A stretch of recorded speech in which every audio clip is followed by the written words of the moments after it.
Hello and welcome to episode 22 of the Extinction Podcast with Steve and James. Today we're talking about the other side of the aisle, people who aren't extinctionists and who are, presumably against it, pro-lifers, or as we sometimes call them, pro-suffering people. Yeah, I think pro-lifers are just dumb animals who can use a lot of equipment. Right. This is kind of how I think about it as well, actually. Yeah. So I like, yeah. So I always like when the topic comes to pro-lifers, like I always say this story. This is like a documentary in the Animal Planet or somewhere I just watched. So it's about chimpanzees, right? So this is a documentary that gave me like a clear idea about pro-lifers.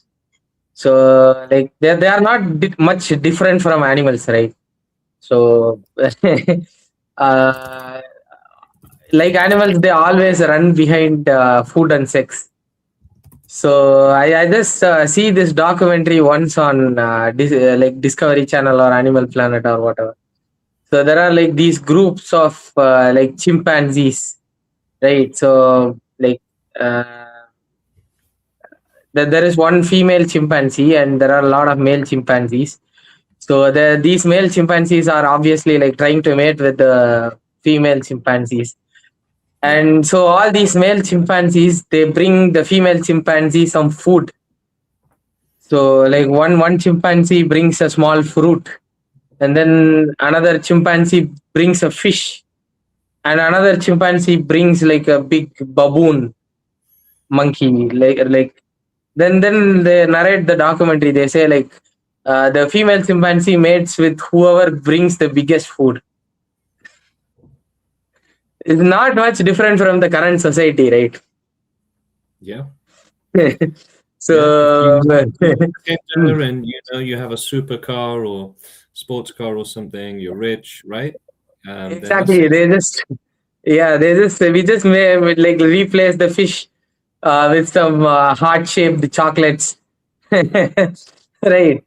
And the biggest food is, as you said, like a supercar. Yeah. Right. But things didn't literally change. Like only the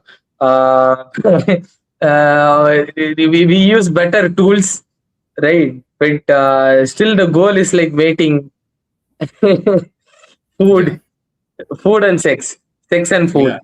Yeah. So what you Right. have a bunch of individuals in a system where they have to do X, Y, and Z. They have to get a job in order to get the food to impress the girl, right? And as time has gone on, it's gotten more competitive, right?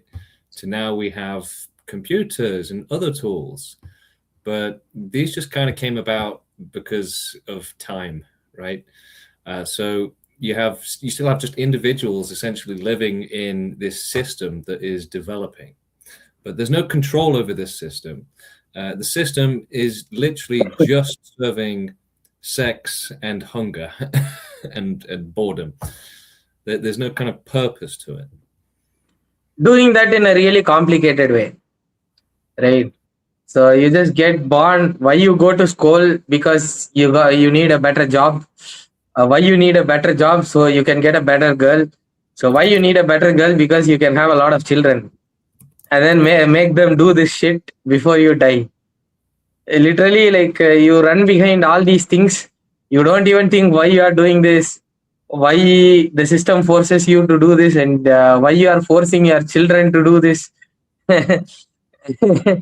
Before you realize all this is a trap, you just die. Yeah. They actually think that they agree with this kind of thing, and it was their idea, right? No, you were just forced into life. You were conditioned to survive, and now you're just coping. Yeah. Like, okay, when I get sad, I listen to depressed music. Okay, you're coping. Exactly. Even running behind all these meaningless, idiotic stuff is coping. Like if I get this job, then my life is settled. Everything will get better. Right? Literally no meaning to You it. ask me You what are my going to, yeah, you are going to punch some papers and you are gonna die. Yeah, but if you That's ask it. them, what's your goal in life? It's probably, I don't know, maybe have a good life if I can, maybe have some kids, right? So it's identical stuff and goals to an animal, like identical. Yeah, yeah. You just do it in a different way. That's it.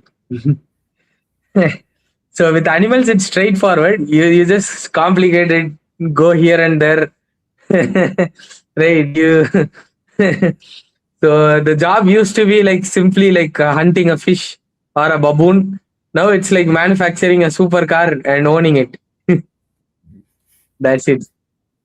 Yep. But ultimately, what did you do, right? So you might. So some people like for example, they'll say that I became a firefighter. I stopped fires. Like my job is like meaningful. I save lives. But if literally like those children, those animals weren't created, there is no need to put out that fire. Yeah. There is no need to put out fire in Venus, right? I spoke to Like, pro-lifers today. They said, "Yeah, but hindsight is 2020."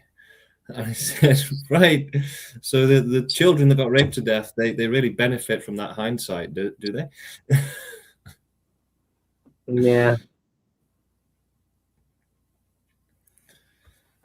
So literally, their thing is to like continue the like meaningless cycle, and like they don't know what they are doing.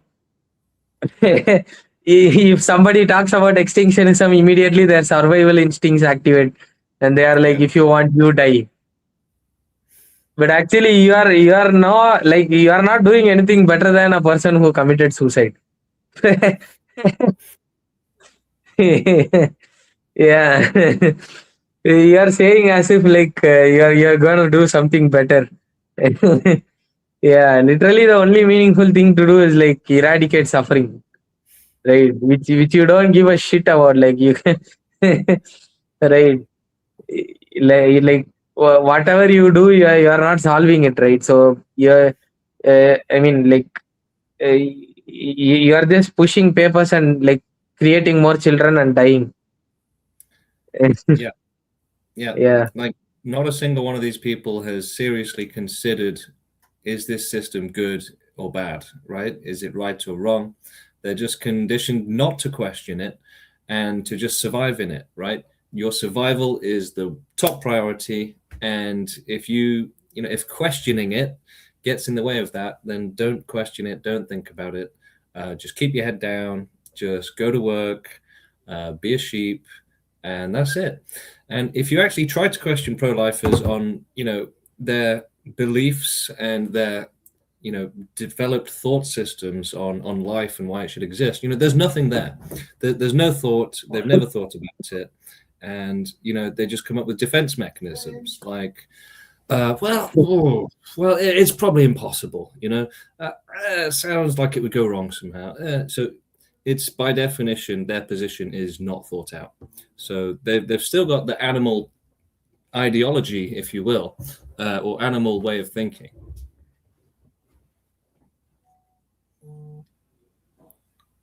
Like they haven't rationalized their life. They're relying on chemical motivations from nature, right?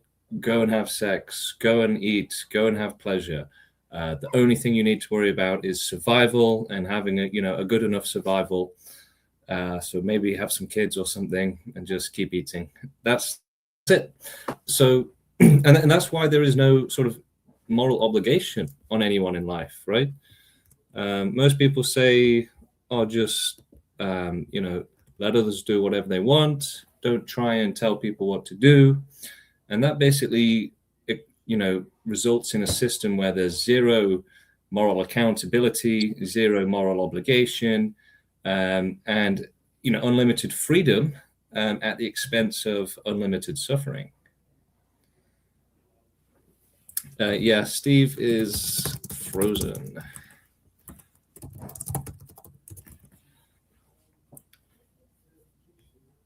Can you guys talk about your pronatalism? Sure. So basically, it's quite simple. Humanity has to stay alive, strong and healthy until after helping other life, like animals, that don't have the intelligence to help themselves. Animals can't develop medicine, and they can't develop anything. Their development level has stayed the same since pretty much the beginning of time. They don't build shelters really, or do anything to cure diseases like we can do, and they'll never be able to make themselves extinct either, or to improve their conditions. They don't have the intelligence to do it. And pro-lifers are basically got the same problem. They can't end suffering. They're just slaves to the system. Reproduce no matter the cost or consequence, and don't think about it. Right? Do you think most people really think about it before having a child? Probably no. Probably not. Like, how many people can you point to that are complete morons that have had a child? Probably most people. Like, mostly people think like like they watch a news, a child is raped, and they are like, this will never happen to my child. I'll be very protective. But then, like, the child who was raped, their parents thought the same thing as well. Yeah. Yeah. Again, like pro-lifers don't think about anything. Pro-lifers just act out of they just act out of whatever nature gave them, the survival instincts, the urge to reproduce, and all these things. They just never think through anything. Yeah. So I mean, yeah, you can say that like pro-lifers are essentially monkeys that haven't really fully developed yet. Exactly. That's what we started the video with, right? They are literally monkeys who use supercars. That's it. Yeah. I have seen like pro-lifers, like for example, like I would be like talking about suffering. Like I would be talking about like children getting raped, animal abuse, like serious kind of like extreme sufferings. And pro-lifers, like literally many of them told me, I am fighting against suffering because I haven't gotten laid yet. Like, who thinks about getting laid when you're discussing about say, extreme sufferings? You just imagine that, right? Yeah. That's what they think about all the time. You say like all these children are getting raped, we have to do something. They're like, you're so depressed, man, get laid or something. Like, what the fuck? That's what they think about. As long as you aren't the one having sex with that child, it's okay. But just go have sex with something. Yeah. It's such a small-minded mentality and view of the world, right? And that's why we have dictators running the world, right? These morons say, don't try and change the world, leave it the way it is, okay? And then you have like Trump running the world. You have China being run by dictators. North Korea. Who gives a shit about North Korea, right? No one. Nobody is saying like we should help the North Koreans. It's like, I respect their consent, okay? We will allow them to abuse as much as they want, animals, their people, whatever, because we must give them consent. Yeah. That's not what they would say like if there was oil in North Korea. That's another matter of politics. But the thing is like, yeah, like while you are running behind all this job, these girls, and the rat race, right? So you never stop and think about suffering what we are actually doing. Is there a meaning to this? How can we stop extreme sufferings that are going on around the world? Once you stop running in the rat race and start thinking about it, then you like literally become an extinctionist. That's it. Yeah. Yeah. Yeah. Once you realize that, if you're against extinction, you're in favor of, unlimited risk of suffering, unlimited risk of child rape, abuse, animals being eaten alive. And I was literally saying this to someone the other day, right? That and this has been said before by other people, that as technology gets more powerful, it can do good, but it can also do more bad. Like, the more powerful you are, the worse things you can do, right?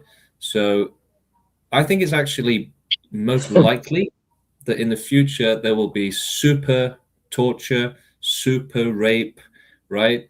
Super versions of all the bad things that we have now, to a large extent, right?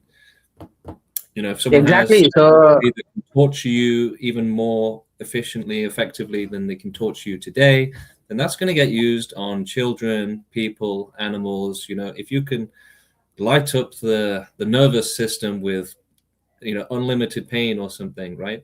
People are going to develop that, for sure they will. So exactly. it's optimism bias, where you think that like the world is only getting better. That's this, like, bombs are getting bigger, knives are getting sharper, right? Yeah. You invent guns and arm police with some guns to protect the innocent, and then criminals can also get guns, and police themselves become criminals. Right.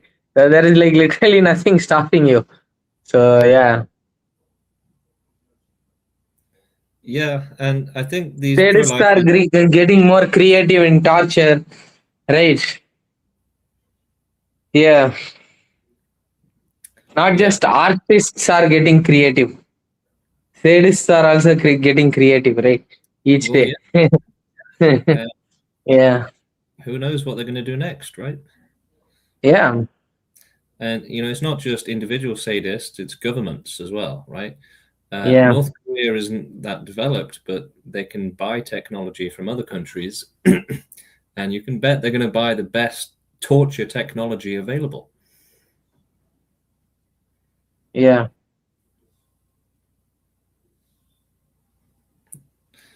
So you can never get rid of all suffering without extinction. And these people don't want to get rid of all suffering, right? For a pro-lifer, they don't care about that kind of thing. A lot of them wouldn't even want a world that just had zero suffering and no other conditions, right? They think that suffering is Yeah. good for you, that you can grow from it. And when you say, like, how does a baby They rape? actually don't believe it. So if suffer like they don't have that suffering, that kind of extreme suffering. So they are saying just some some crap. So the privileged people, like when they say like grow from suffering, learn from suffering, they mean like when you are doing some leg press, right? You are becoming healthier. That kind of shit. They don't know actual suffering. They are mistaking pain for suffering, right? So they won't be speaking all this shit like when somebody enters their home, rapes their wife, kills their child in front of them, like if somebody yeah, like in if an invader invades your home, like while he is killing and fucking your wife, killing your child and fucking your wife, right? That time you tell me like grow from suffering, then I'll accept you. Yeah, Yeah, it's like, all that is crap. did you know, Steve, that during slavery in America, right? One of the main arguments for not ending slavery was that the slaves themselves are benefiting from their slavery, right? We brought them over from Africa. They're in a better country now. They're getting education. So, don't worry about the slaves. Why end Yeah, slavery? Don't be crazy. yeah, But really, every last sufferer in this world present and future and potential, they are slaves, right? They are being forced into the slavery of life for the benefit of others, and they're forced non-consensually into extreme suffering, a painful death during childhood or otherwise. And yeah, it's basically slavery, because every person here on the planet can contribute to whatever they want. And if there's a movement saying let's work towards ending all slavery, and you're against that idea, then you're saying like fuck the slaves, right? Keep them in the slavery. We're saying there's a way to end slavery, and worse than slavery, almost non-consensual, being forced into suffering for billions of years. It's a bigger problem than slavery itself, but slavery is a perfect analogy for it. Every person or animal life form that is being non-consensually forced into suffering, and you're allowing it, not lifting a finger to do anything against this horrific system, they are your slave, basically. You are enslaving them.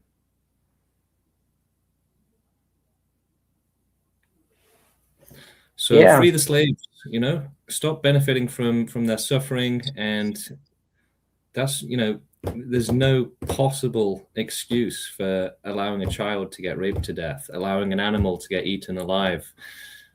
The list of horrific suffering forms is truly endless and infinite. It's not like there's only 10 different ways to suffer in this world. The number of different types of deaths that have happened for humans alone, it must be millions of different types, of unique types. And in all of history, with all of the animal kingdom, the diversity of suffering is unimaginable, really. And people don't like to think about it, right? They just like to ignore it, say there's nothing we can do about it, say leave them, fuck them, let them do whatever they want, have no collective responsibility. So like, imagine you're in a house, like I'm in my house now, I'm chilling. There's a house over there it's on fire, and there's like children burning to death. And I'm just like, guys, it's not my responsibility, okay? I don't want to invade their consent. Maybe they want to be on fire. Who knows, right? I make the situation worse. I don't want to make the situation worse. The kids are probably handling that fire just fine. And you know what? If they get burned, they'll grow from the experience and give them character. That's essentially what people are saying.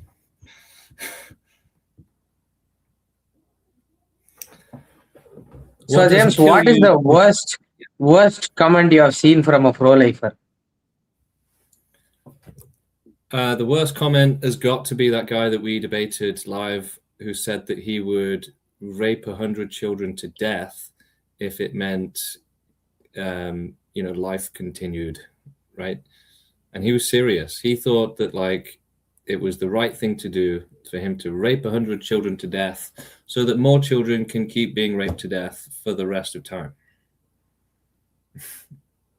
And maybe some privileged few at the top have a good life. I once posted an animal being literally dragged behind a car to death, right? So like one of the most horrible tortures you can imagine. And pro-lifer literally like commented, yeah, there are like horrible things in life, but you should also look at the positives, like how beautiful like nature is. We have sunsets, romance.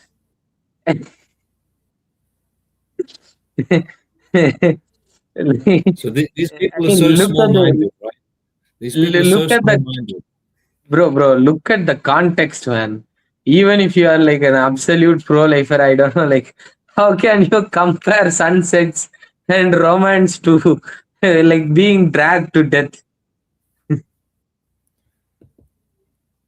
I mean, like, will he be like, if I like put him behind a car and like while I drag him to death while sun is setting, will he be like so happy? Like, yeah, it's so horrible, but like the sunset is also beautiful. Yeah, it makes I don't know what the fuck is wrong with these idiots.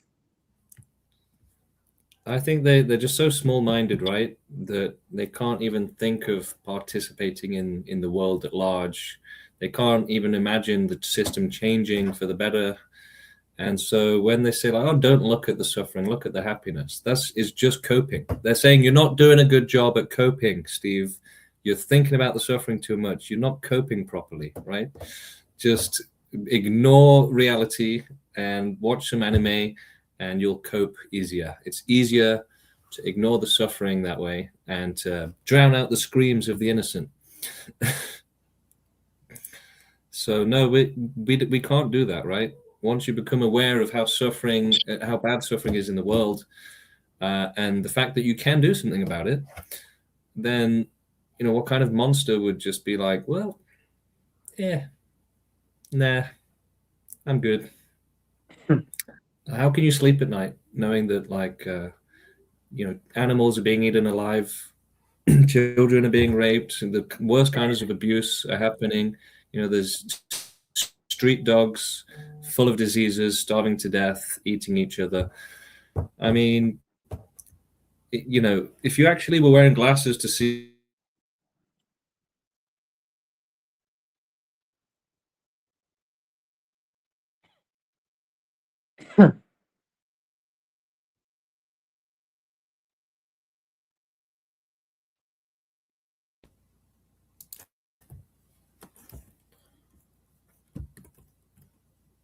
going back, internet cut out.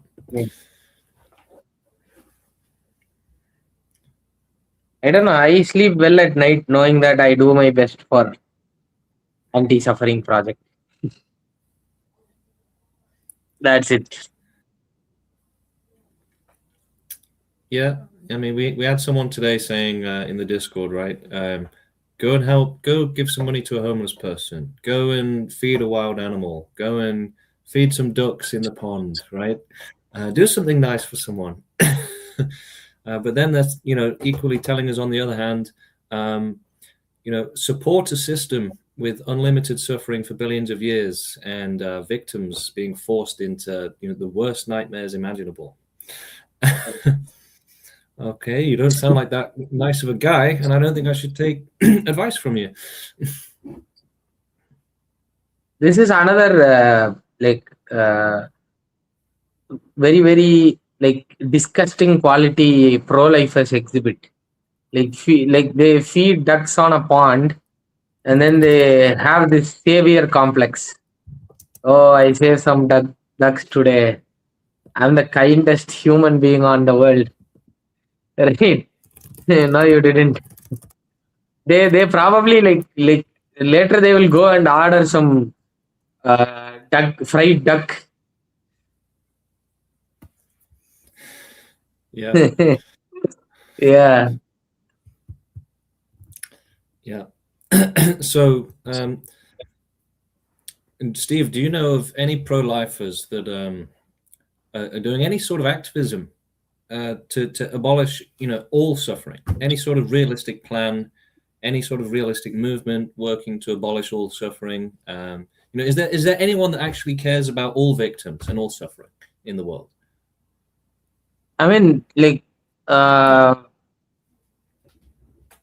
don't think so. Because the only other because if you consider Ephilism, they only consider Earth, right? So they don't consider all suffering, obviously. So if you consider transhumanism, they consider all suffering, but they are not very realistic, right? So it's we already debunked all that, but yeah, they do consider all suffering.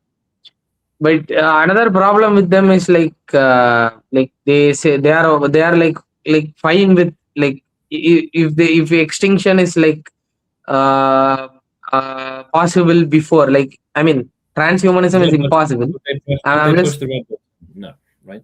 Yeah, I'm just talking hypothetically from their point of view.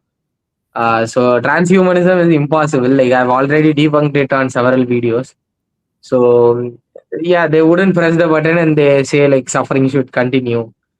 So that's again I don't know, discrimination based on timeline or something.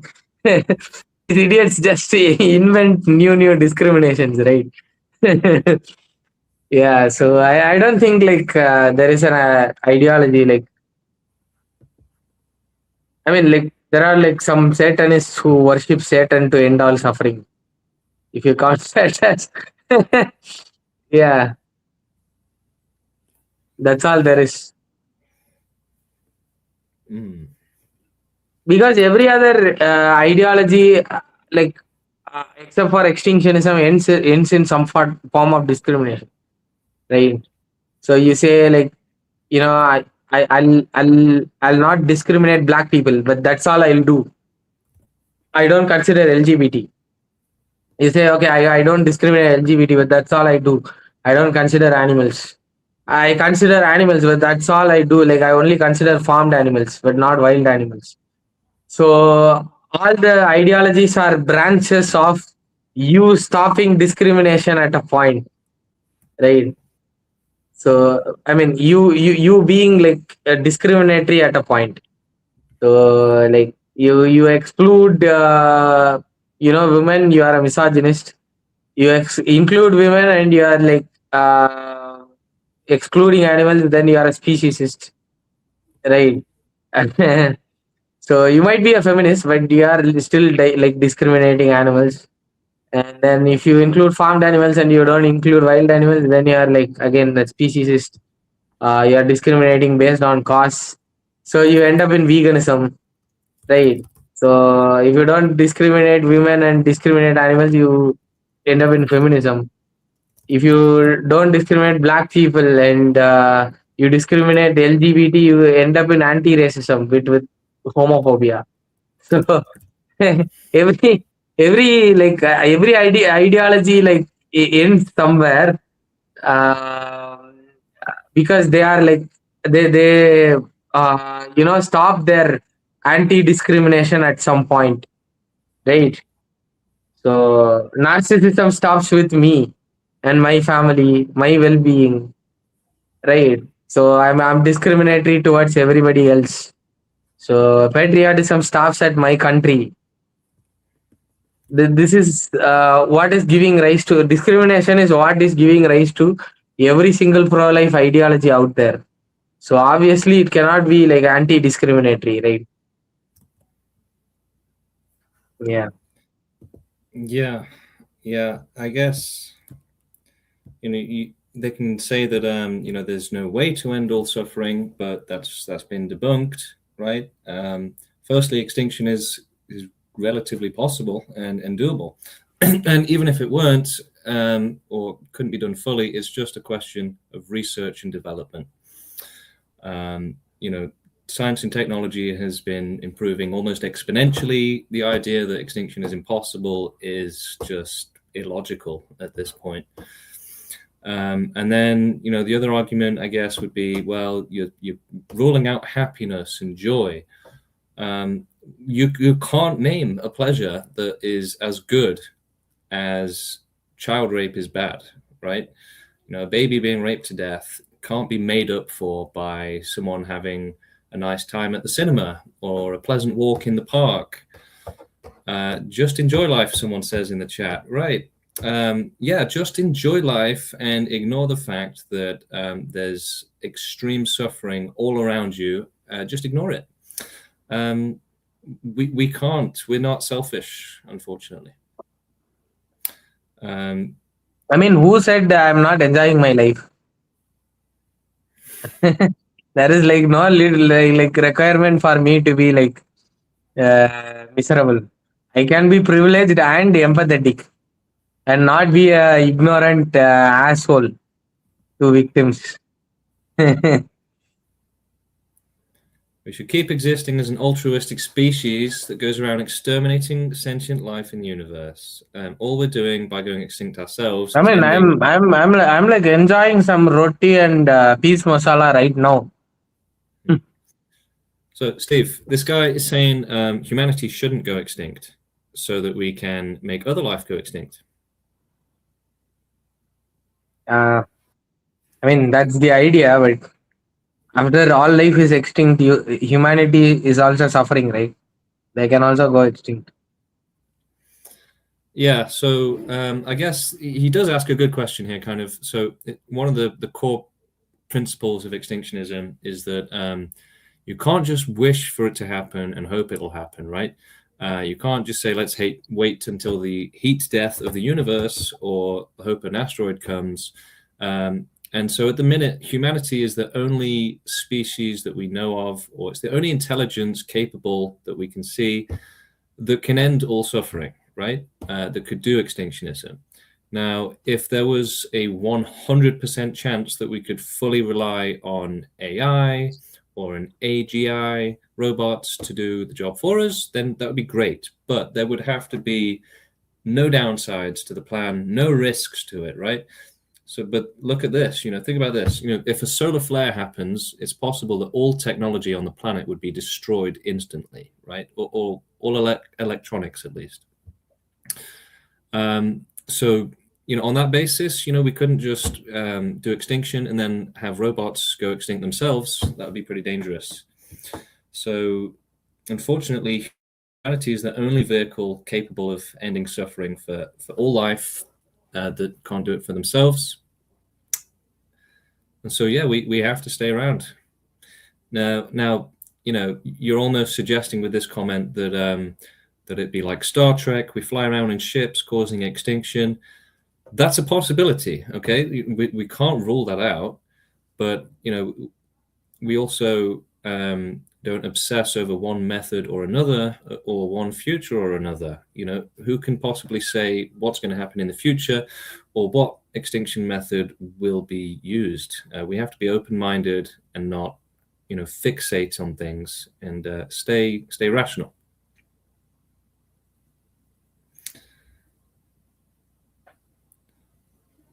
I somehow agree with antinatalism, but I don't agree with pro-extinction.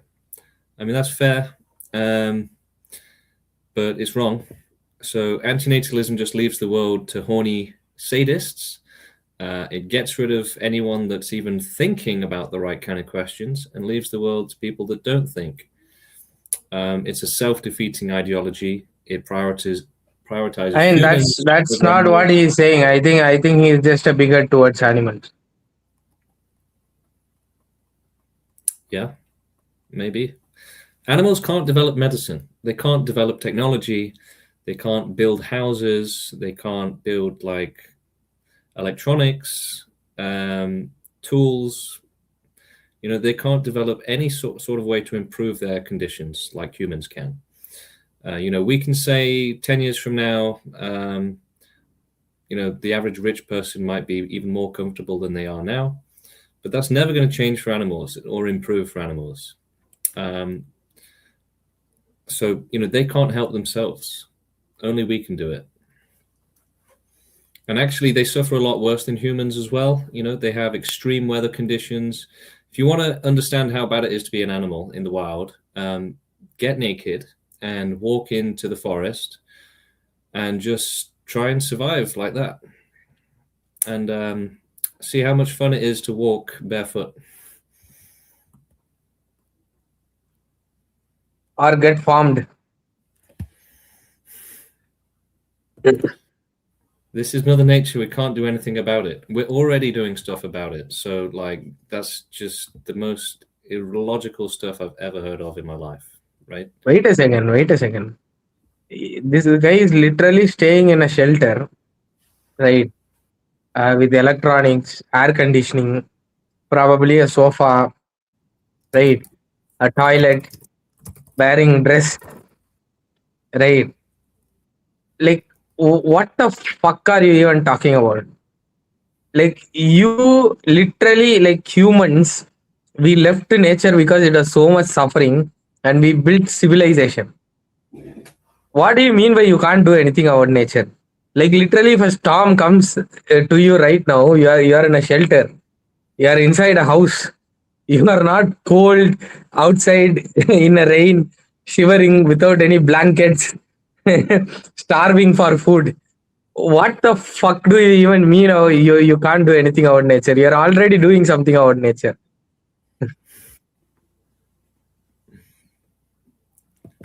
But you are not being fair, right?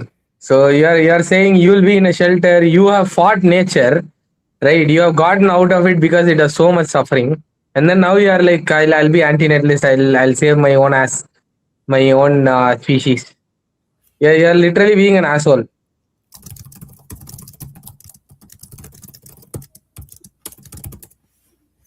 Okay, next question. Do you guys support the LGBT movement?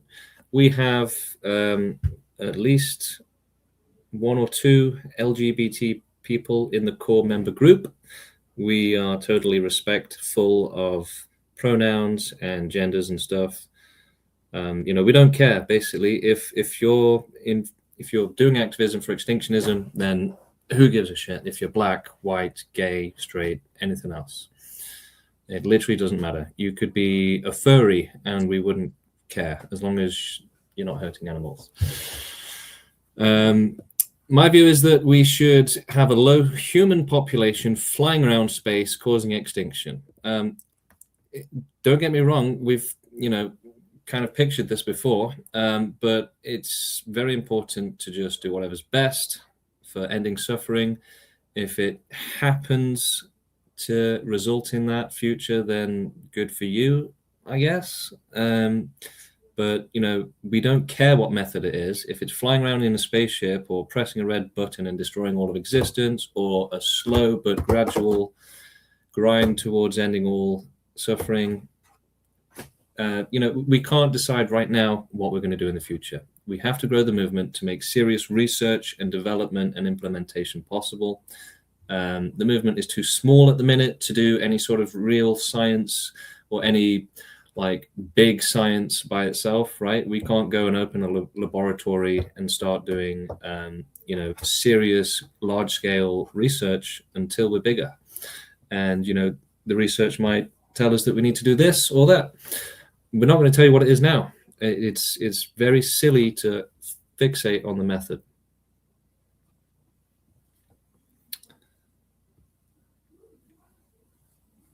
Any other questions?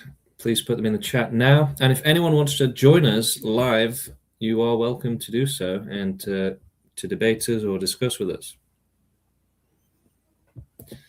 James is handsome. Just get a girl, get married, and enjoy life. So again, this is exactly what we were saying earlier, right? What are the priorities of a pro-lifer? Get a girl, enjoy life, right? If you see suffering, don't even stop to think about it. Just move right on. Don't be a good Samaritan. Just be selfish. If you see a child, who told you James is not having a girlfriend?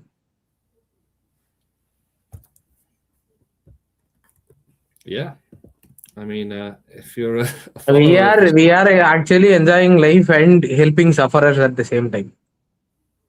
We got to keep our head cool. You have a girlfriend. Yeah. I mean, all these idiots think like we are like some sort of that's all they can imagine, right? So these idiot pro-lifers, what they imagine is, if you are fighting against suffering, you must be so depressed. Are you guys vegan? Steve is plant-based. But again, so other movements don't really make sense, right? They target a tiny minority of victims and sufferers, tiny minority. So take, the LGBT movement, if you will, or any other movement, veganism, antinatalism. They only care about certain victims, certain sufferers, right? So they completely ignore the rest. They don't give a flying fuck about the rest. We're saying, no, that's wrong. Let's do the opposite. Let's help everyone equally. In terms of veganism, no, we don't require members to be vegan, because what would be the point? If you're already against suffering and you want to help end it, then it would be like telling someone who smokes that they can't join the group for quitting smoking, right? Or to do activism against smoking being bad. So myself, for example, I guess it's a pretty good example. I did try to go vegan for several months, but I was so allergic that I was extraordinarily ill for the entire time. I tried every different vegan food and protein I could, and I just had to give up in the end. So obviously, if we, made all you don't animals need to give any into explanations, man. Veganism is a literally dumb movement. It's a bigoted, like they don't care about wild animals.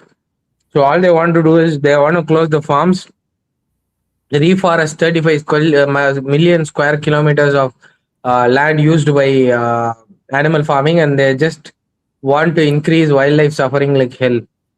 So we don't consider those idiots like at all. Okay, so when it comes to farmed animals or wild animals, so no matter what you do, so like one of them is going to suffer, right? So our goal is not to convince people to go vegan. We don't belong to that movement. I don't advocate for being non-vegan either. Neither does James. We don't advocate for either of those things. We just advocate for extinctionism. It's so simple. So that is actually even somebody asked what about the LGBT movement? We don't discriminate the LGBT, but that doesn't mean we'll go to the spot and fight for them, protest for them. We won't do that. It's a literal waste of time. Yeah, what's the point of So doing it? already extinctionism has less resources. Like the target of extinctionism, unlike every other movements, is every single victim. But for that, we barely have 10 really active people. So we can't waste time on idiotic movements like veganism, LGBT, and all that shit.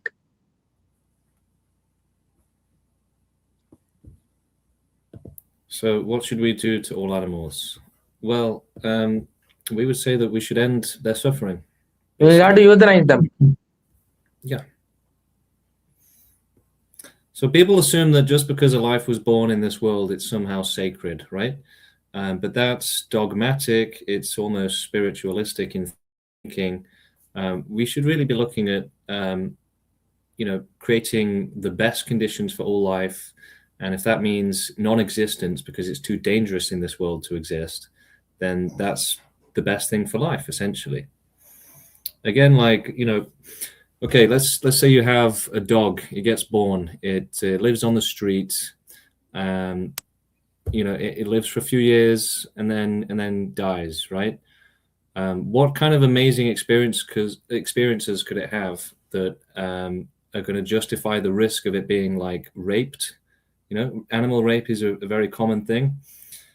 Tortured, eaten, burned alive. It's too risky, right? So the risks massively outweigh any sort of reward. And, they never asked to be non-consensually forced into life anyway and into unlimited risk. It's just immoral. It's not a system that should be allowed. And, people have this optimism bias where they can only think about this movement in the most extreme straw man possible, right? So they're like, what? So you're saying, if I stub my toe, then all of existence should end. They're saying, oh, life is getting so much better. But, as long as life is being forced into this world, actually life could get a lot worse. Like I said, technology could be used for super torture, for super rape, super violence. We already have a dark web where individuals have unlimited freedom because of the technology which provides that safety to them. And it's literally every single day that sadists are uploading videos onto the internet showing them, burning animals alive, eating them alive, cutting them up while they're alive, doing the worst sorts of things.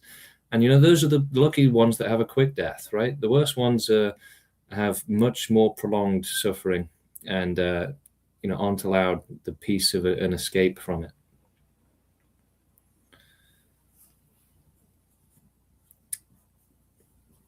Okay. Do you think it'd be more effective to target qualified professionals with this idea? Well, we're kind of targeting everyone. It's hard to kind of build a pattern to say who. See, everybody can help. right? Yeah. So like the very least you can do is activism. Anybody can do that, and everybody should do that. Yeah. I mean, like Even if you are creating a red button, I'm just being hypothetical, and you are probably going to be done tomorrow, and you are going to press that tomorrow. Today, it makes sense to do more activism. So because activism is what ensures, because I'm probably never going to be able to cause extinction.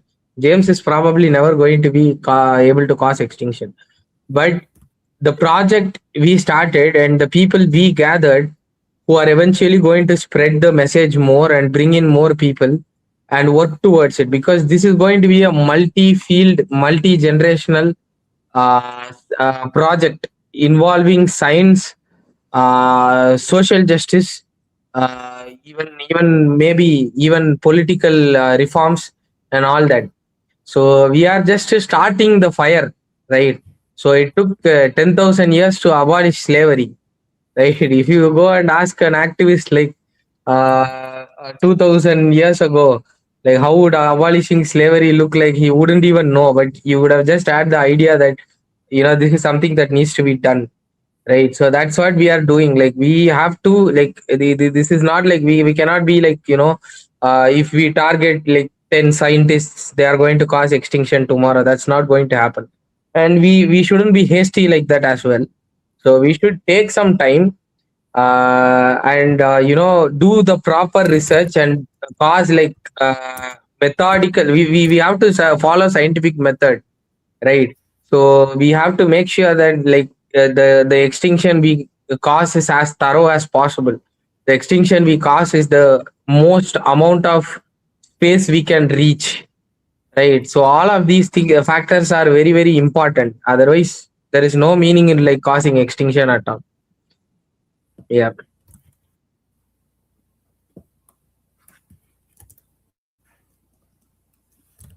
Yeah, people are very small-minded when it comes to the suffering in the world, right?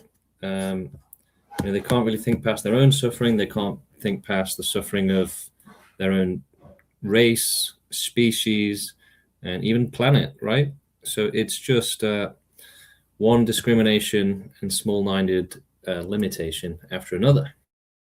But yeah, extinctionism was inevitable. It was only a matter of time before a movement started that came up with a realistic way to end all suffering, and as much suffering as physically possible, which is why we support cosmic or space extinction if it does turn out to be possible. It would be selfish as hell to prioritize humans or any life, right? To deny any life the possibility of suffering being ended.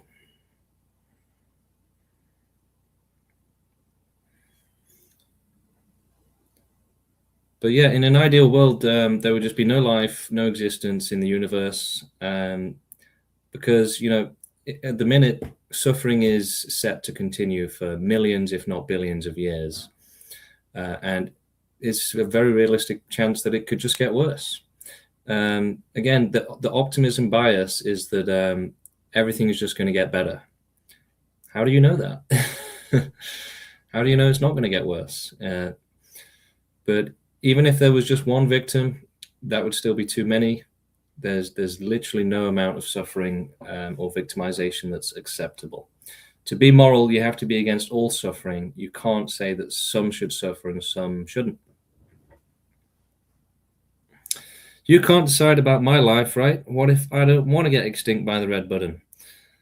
Well, that's the thing about the survival instinct, is that Means you are deciding for other life, right? So you are judging that, you are saying that this should continue. There are like 5,000 children getting raped every day, and you are deciding that this should continue and this should happen every day to those children. You are saying that animal abuse should continue, and starvation should continue, predation, natural disasters, all these things should continue. You are literally deciding for others' life and expecting nobody should decide on your life. You are a big hypocrite. Yeah, why should life keep being born into this world when there's unlimited severity of suffering that you can experience. You have one accident and you're crippled for life. You're suffering for the rest of your life. You have one accident and suddenly you can't take care of yourself ever again. And, you're crawling around, relying on people who are selfish fucking pricks to look after you. For animals, it's worse. They don't even have selfish pricks to look after them. They have selfish animals that will slowly eat them alive while they're watching their own intestines be ripped out. Or worse. Yeah. So you can't decide about their life. What if they don't want their intestines ripped out by predators? What if they don't want to be fucked in their ass by rapists? These are the questions. These are the right questions. Okay. So your privileged ass doesn't matter. Only sufferers matter. You can fuck off. Yeah, you're literally defending a system where life is born against, without consent, into a world where they can be raped to death as a child, and often are. Actually, someone posted in the Discord recently, Steve, a picture of themselves having sex with a rat's body, like the corpse of a rat. That rat didn't ask to be born into this. No life asked to be born into this. And, the same people that are saying we shouldn't do extinction are the same morons saying that we should respect the freedom of every individual, right? And what's that freedom give them the freedom to do? Unlimited immorality, right? Now, you might be able to punish them afterwards if you're lucky. But, right now, me and Steve could go and torture an animal if we want to, and no one will stop us. Because what's the use of even punishing? Like the victim had it. You are punishing others because you want satisfaction. Again, you are making it about your pleasure. That is one thing. And another thing is you are literally a person who wants to continue rape, who doesn't respect anyone else's consent. So why do you want,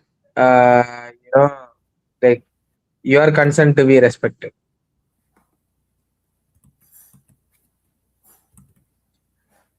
It is your fault, bro. If you are choosing not to fight for extinction, it is the same as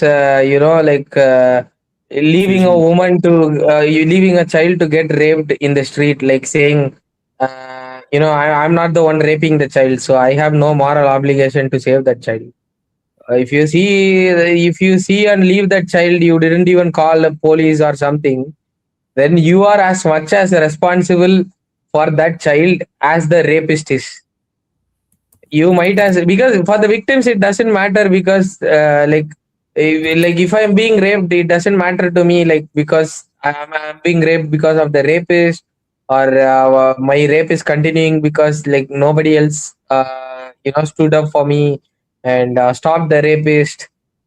All of you are the reason why that event is happening to me, and it all that matters to me is it happened. It doesn't matter who let it happen or who did it, right? So it happened, and all of you are responsible for it. If you're you can't exactly, this thing can happen to you as well. So that time you would want me to help you. You would want me to come and stop that rapist. So you should be that person who, you should also be that person who stops the rapist when another child is getting raped. That's why you should be extinctionist. If we told you that, okay, let's say that unfortunately a family member of yours passes away. Let's say that your mother passes away, and then we say, they're going to be born as a child that gets kept in a dungeon and raped until eventually they die. You'd probably say, let's make sure that doesn't happen. Please, what can I do to protect my mother from that awful experience, right? But you don't give a shit if it happens, as long as it's nothing to do with you or your mother, right? So it's bigotry. It's selfishness. It's saying I only have enough empathy and morality for myself and the people I personally give a shit about. It's saying we shouldn't care about everyone or have equality or fairness or protection from suffering, you know. To people who are having a great life at the expense of others, the privileged people in this world, the only suffering they care about reducing is the suffering that they've experienced. Right? My personal assistant was late today. My food was a bit cold today. This isn't acceptable,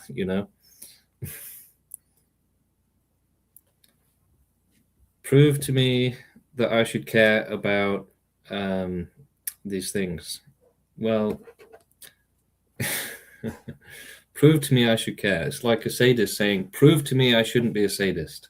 It's like Hitler saying, prove to me I shouldn't invade Poland.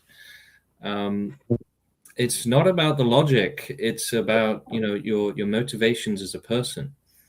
What comes naturally, right? Do you care about others? If we have to give you a full life lesson from, you can't teach someone to care, unless, I don't know. I don't think you can logically explain to someone to care about others. But that's what these morons say, right? The world is full of unfairness. I understand that. I don't deny it. Okay. I mean, well, we don't have to prove to anybody who why we need to save children or anything. Like, they are narcissists. They are the same as the rapists. So yeah, we don't need to prove anything to them. And actually, the same can be asked, like, for example, like the person who's prove to me we have to care about suffering, prove to me like morality is real, prove to me why I should care. I can ask these same questions when a rapist is fucking him, when a sadist is pulling his guts out. Yeah. Do you think he'd say, don't worry about me, just go get a girlfriend? Yeah. He would shout out for help. What the fuck do you mean by prove it? A rapist is raping me, he's pulling my guts out, please help me. That's what he would say, right? What the fuck do you mean by prove it? That's the same thing I am saying. Like, what the fuck do you mean by prove it? Like, yeah. So all of these scientific discoveries, all the great things that we've been building as a world, it means nothing? Well, who does it mean anything to? Over 99.9% of life born on this planet dies a cruel and painful death during childhood, right? So it doesn't mean fuck all to those people. It doesn't mean fuck all to any life that isn't, enjoying the privilege that you must be awash with. No, it means nothing. But the scientific discoveries can only mean something and be useful if they're used to end suffering, right? Otherwise, they're just continuing to support a system that allows for victimization, has no sort of controls for fairness or protection against suffering. You can suffer and maybe we'll send you to the hospital, but it's fine. You can suffer first. No. Any more questions? And again, anyone that wants to join us in the stream to talk live with us on voice chat is welcome to do so. That link is now in the chat. So if you click on scientific discoveries, love your loved ones, friends. Tell me, one scientific discovery that can justify children getting raped. I don't know, like it. every single fucking thing in this world, whatever you take, like, it cannot justify extreme suffering, not even one suffering. I have a real question though. How would we know it's the right time to press the button? I mean, look, dude, again, we are massively against fixating on ideas like this and You're trying to predict the future instead of doing activism to make ending suffering possible, right? It's the most useless shit possible. It's stupid. It's saying, let's stop thinking and just obsess over some fun idea like spaceships or red buttons. It's not helpful. And, you know, we don't know what See, method. whatever that right time is, it's not going to come within your lifetime. So go and do some activism.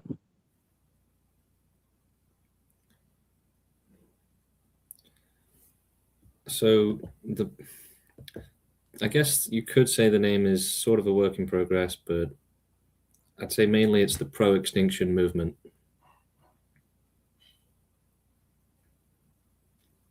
Name doesn't matter, only message matters.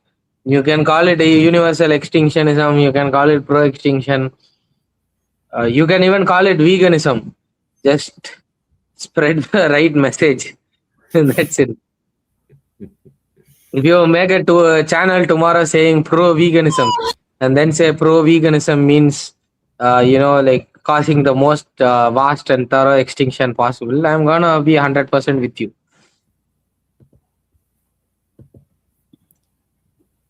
Yeah. If Somebody you came up. like the idea of a world where no one has to suffer, no humans, no animals, no life at all, then yeah, you should probably join the movement. But if you think that some should suffer so that some can continue to benefit, like yourself, yeah, maybe do something else. But you know, if you want to be on the right side of history, this is it. If you want to be at the right side of justice, ethics, morality,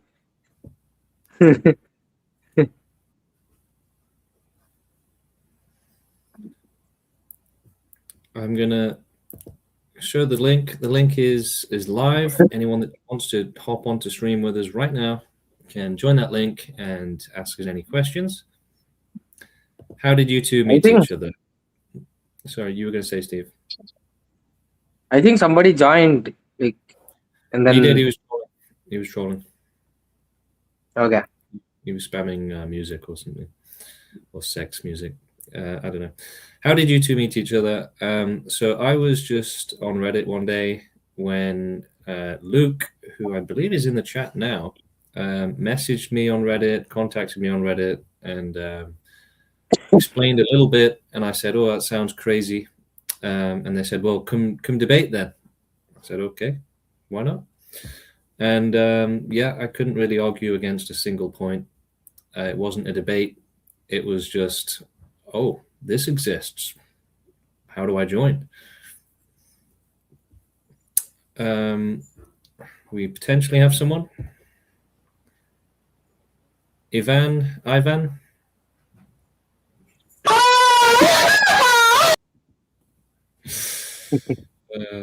Okay, I mean, at least a bit of comedy for the stream. Why not? Okay, we're at an hour and 8 minutes now. Do we want to go over anything else, Steve? Nothing else. We can close it if we are done with the questions. I think it would help if you reach a wider audience if you debated more well-known people. Yeah, look, we are actually regularly trolling the internet to look for people to debate. We reach out to people all the time. For instance, I reached out to Lawrence Anton, the famous antinatalist. He wasn't bothered in coming on. He didn't think he could defend his position, I guess.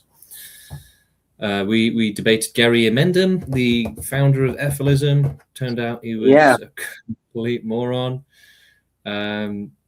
Look, if you've got someone that wants to come on and debate us, even if it's yourself, if it's your mother, bring them on. Get in touch with us. See, most of the well-known people that we have debated are the like the worst debates ever. Like, so the first one I debated is Vegan Gains. He compared raping women to adding pineapple on a pizza. Right. So and then I debated someone I don't remember. I think a few vegans have debated famous ones. And then there was like this Gary Inman Dam. Uh, you could see like the guy just melted down in like 8 minutes. Right. So but he was smart though. He knew he was out of his league. He had to like leave. So yeah.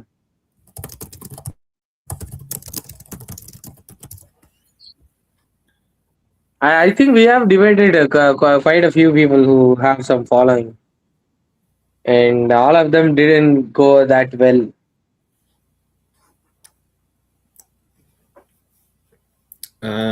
We can certainly look into doing that. I think he means it would be easier to see it on iPhone. I don't know if we would even show up in. So sometimes when you're scrolling on shorts on YouTube, you might come up on a stream. He's saying that We can try that once. That's a good idea. Yeah. Like we were trying to say earlier, anyone can do activism, right? You don't have to be a scientist, a professional. You can literally be a child. We have a 16-year-old who has literally gone out and done street interviews, and they have successfully represented the movement properly. We're not saying like anyone can do it, but yeah, exactly, right. And now that we have that 16-year-old activist, we can confidently say that pro-lifers are like less intelligent than 16-year-olds. I'm confident in making that statement. Yeah. But it's not just street interviews, and the activism you can do is extremely easy. There's all forms, all types of very simple activism. You can literally just post on Reddit, for instance. The smallest types of activism you can do are tiny and easy, right? Then you can work your way up to video editing and stuff like that. But even if you're just in the group, bouncing ideas around with us, listening and saying, "Oh, I think this is good. I think that's good. Have you guys considered doing this?" Like G-Man just said, he's just given us a potentially valuable piece of advice. So yeah, the more people in the movement, the better, the more powerful we'll become together. And we're working on all sorts of projects: YouTube, Instagram, TikTok. We're writing books, we're doing podcasts, we're trying to get the message out, grow the movement. That's the only way we're going to have a chance of ending all suffering. If anyone has more questions or would like to chat to us, you can do so by joining our Discord link, which is in the chat. You can join our Reddit, which is called End Suffering. That's one word. We have all sorts of platforms available. We're everywhere. I'm trying to grow. I agree with everything you say. It's just that every time I try to imagine it in practical reality, I can't see any way to cause the most vast and thorough extinction possible. But the thing about, it's not all or nothing. That would be irrational. If it's only possible to do, extinction of Earth and not cosmic space extinction, then that's what we would go ahead with. However, if it is possible and we have reason to believe it's possible, then we will strive to do more and better. So, it's like saying how long is a piece of string. It's not all or nothing. We could potentially do this much, that much, that much, that much, that much. It has to be nuanced. It's literally impossible to imagine nuclear missiles from 17th century. You go and give your smartphone, you invent a time machine, go to some medieval times and give your smartphone. You'll be burned for witchcraft. That's literally what you're trying to do right now. Actually, the thing is that the vast extinction possible, it may be cosmic level, it may be universal level, it may be like only Earth. Why are you trying to imagine it right now? I don't really understand, because there is there any other way? Because except for euthanizing animals, can you give any solution to zebras or lions? No, right? So literally, you have nothing else to do in this world. So except anti-suffering, there is only one thing, that is like being like pro-lifers, fucking, going behind like pretty girls, buying a supercar and thinking you have done something like really great. All types of cringe stuff.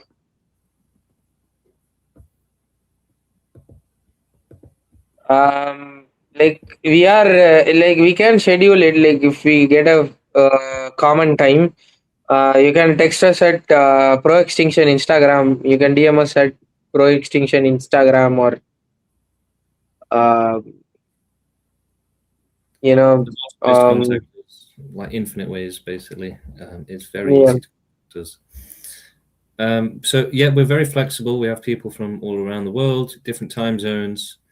We can almost certainly accommodate you. yeah.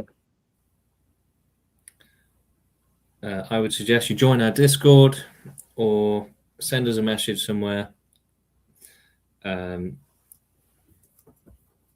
Yeah, we'd be happy to do a debate. You can also join right now if you want. Hello?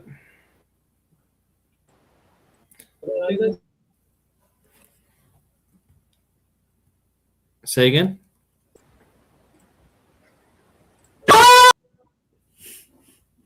I mean, I can't even be mad at him, to be fair. I can't even be mad at him.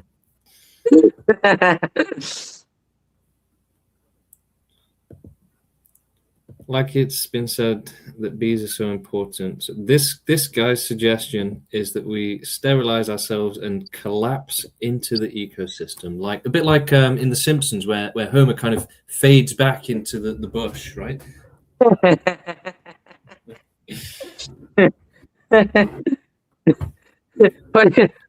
is that shit, man? Collapse into the ecosystem. Yeah. Look, if you're serious about the idea of ending all suffering, then you aren't going to jump on the easiest solution that comes to mind. You're going to understand that it's complicated. We have to work towards growing the movement so that we can have more options, and we shouldn't limit ourselves in the ways that we can end suffering and help the victims, because otherwise we're letting them down for no reason other than what, because you prefer one way over another, you think it's cooler or something. I'm not available at the moment, just enough time for a quick message or two. I'll see about contacting you through Discord. Yeah, feel free to join our Discord. Anyone can join the Discord and talk with us about anything, ideally extinctionism. There's an upside to existence. Wacky people playing sex noises. Yes, finally, a good comment. If you sterilize enough animals, well, yeah, look, you've got sterilization, euthanasia, but then you've also got making sure that no life comes back. There have been 6 mass extinctions before, like 5 mass extinctions before, and none of them caused extinction. So yeah, ecosystem collapse will never cause extinction. It just weeds out certain animals, and other animals take their place. Yeah, look, while life exists, evolution is going to exist. If you removed all sentient life on the planet, but left microorganisms and other stuff like that, maybe plant life, eventually there's a very good chance that complex life would develop again. And, who knows, maybe humans would come back eventually, but suffering would come back for sure. So, extinction has to be thorough and as vast as possible.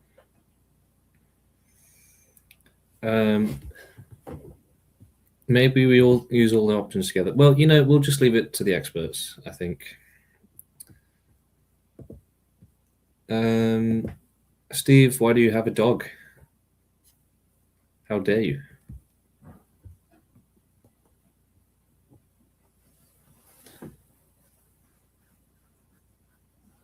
Hmm? Your dog has unlimited risk of suffering, Steve. What are you doing about it? I don't really care.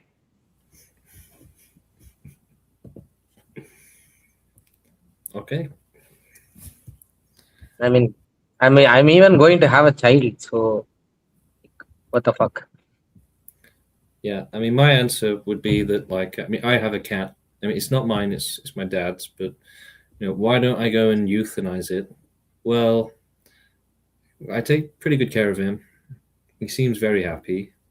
If he were obviously suffering, I would probably get him euthanized. Yeah, same for me too. I would euthanize my dog if he was suffering.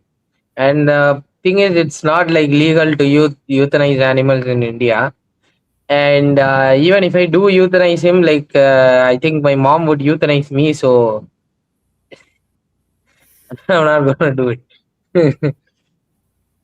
Extinctionists are, I would say, most likely against buying pets and buying from breeders.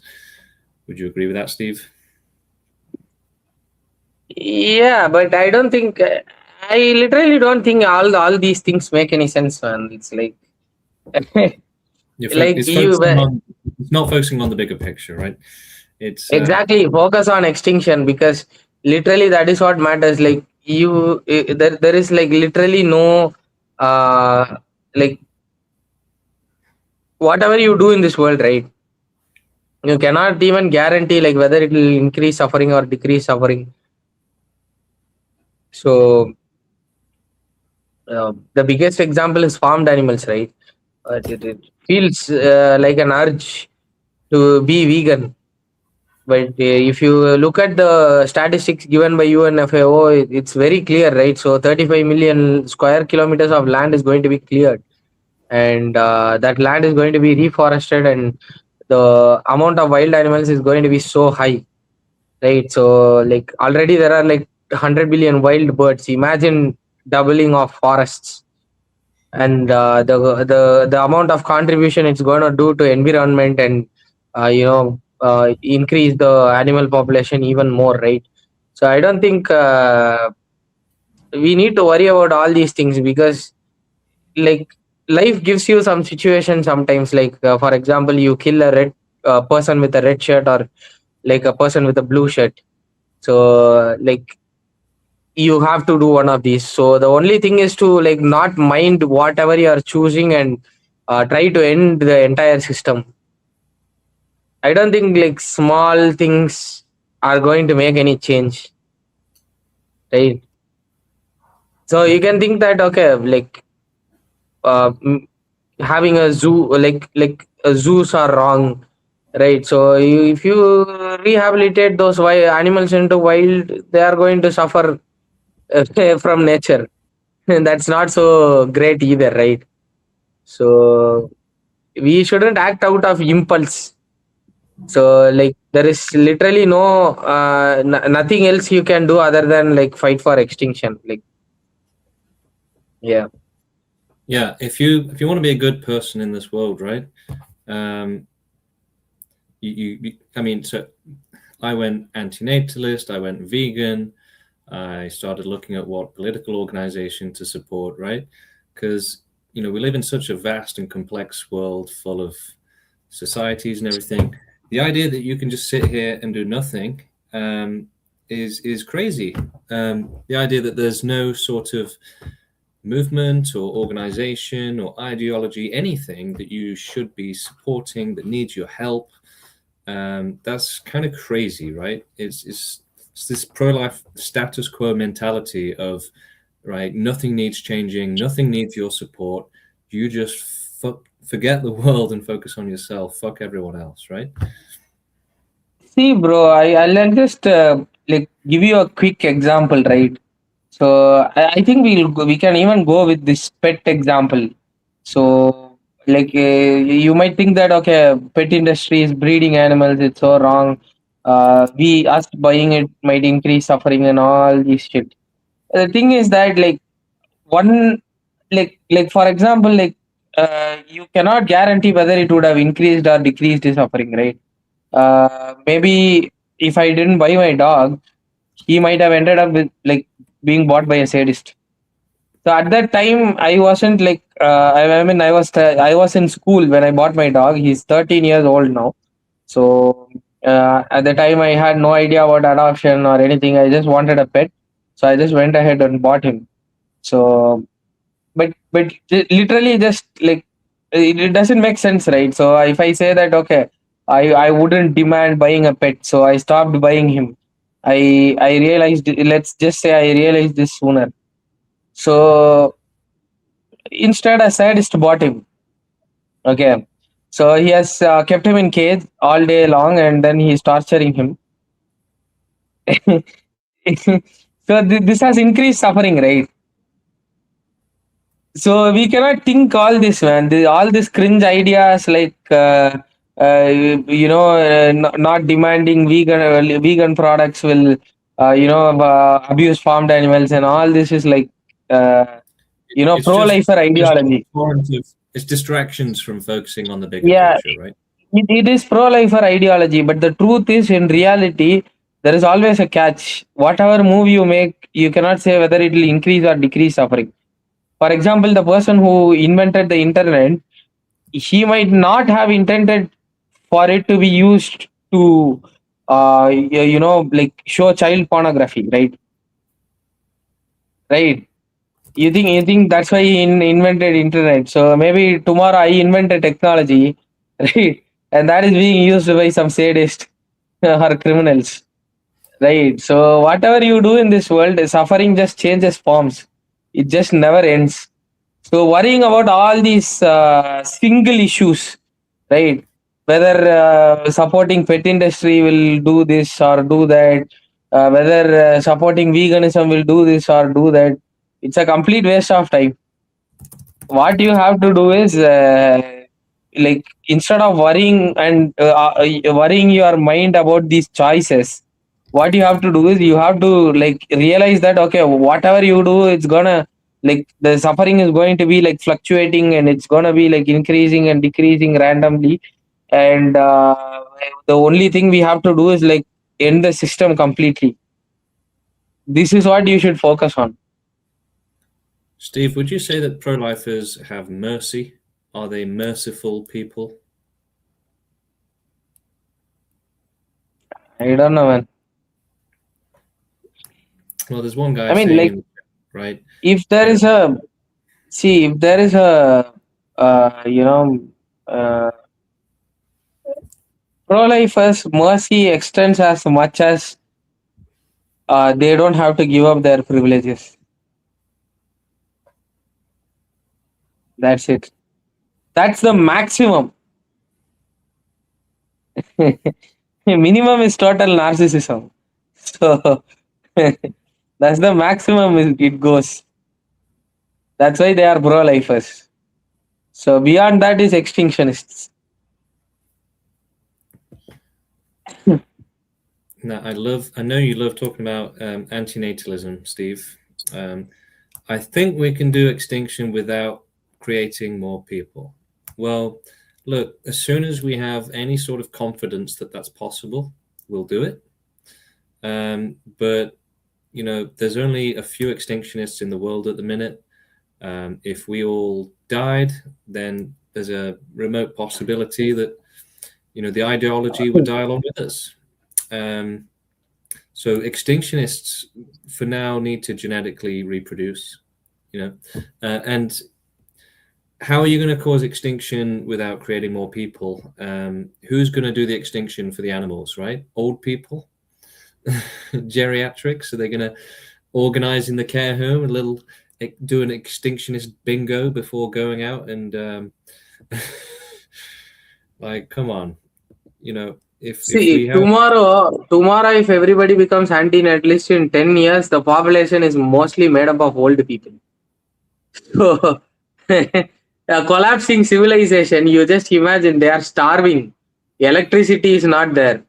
And, they are barely struggling to farm their own food. right? They don't have time for engineering and science research. So how do you even imagine a collapsing population causing extinction? That is one thing. The second thing is the world is never going to go like voluntarily. Humans are never going to go extinct. So even if you convince 99% of the humans, which is also impossible, 1% of 1% of the humans would have unlimited resources and they would repopulate in no time. And convincing everybody of any one single ideology is impossible. This goes to extinctionism as well. So I don't know how you even imagine like creation of more people. Like because if so this is the reality. Nobody is getting convinced of antinatalism, right? So only the people who are empathetic towards humans and bigoted towards animals are getting convinced of antinatalism. The people who are like empathetic towards everybody is getting convinced of pro extinction only, right? So all these people are doing is they are like they're just not reproducing, right? But the thing is, in nature resources are all that matters. Like if a human leaves behind resources, another child is going to use those resources, or wild animals are going to use those resources. So suffering is going to like happen anyway, whether you have a child or not. But if you do have a child, if I do have a child, I know I have high empathy, and I know I have high rational intelligence. James does. So these are genetic traits that are like literally inheritable. So my child has uh, a little bit more. I'm not gonna say like I guarantee my child will be extinctionist. My child has a more chance of being an extinctionist than Islamic jihadi in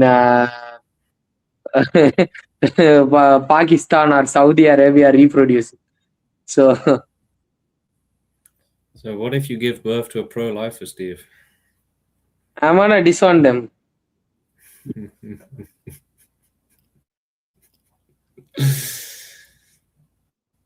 You would be quite disappointed, I bet.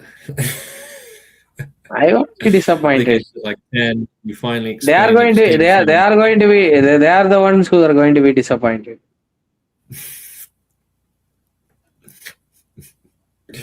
Yeah. So the people saying, oh, you can't guarantee your child will be extinctionist. They're just looking for ways to reduce the movement, right? These are people that are already ideologically against us. So their advice is actually trying to, go counter to the movement. So that's why we don't take advice from pro-life morons, because they're really trying to give us some sort of poison without us realizing it. I mean, I'm tired of repeating this shit, man. Just go and watch some like literally every podcast. I answer this shit. You anti-natalist can fuck off. I'm done.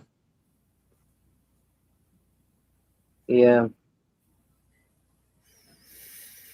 There's literally like no logic, man. This is like child logic. Even if if you ask a child, they can say like if you if you have to cause extinction, you have like humans need to exist. What are you going to do? What are you expecting? Dolphins can research vacuum decay. What the fuck even goes inside your heads?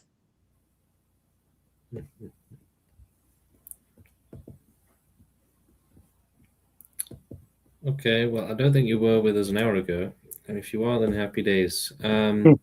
Anyone that's interested in joining the movement should join the Discord. The link is in the chat, and you should join and have a chat with us and the rest of the team. Or if you're interested in doing activism, that's a good way to get in touch. The link to our platforms, all the links are all over our Reddit. So if you Google search Reddit end suffering, one word, you should find it. And the pinned post at the top has lots of information, lots of resources, and lots of ways to get in touch with us. If you post on anything on Reddit, on our subreddit, we'll probably see it and get in touch with you. Reach out.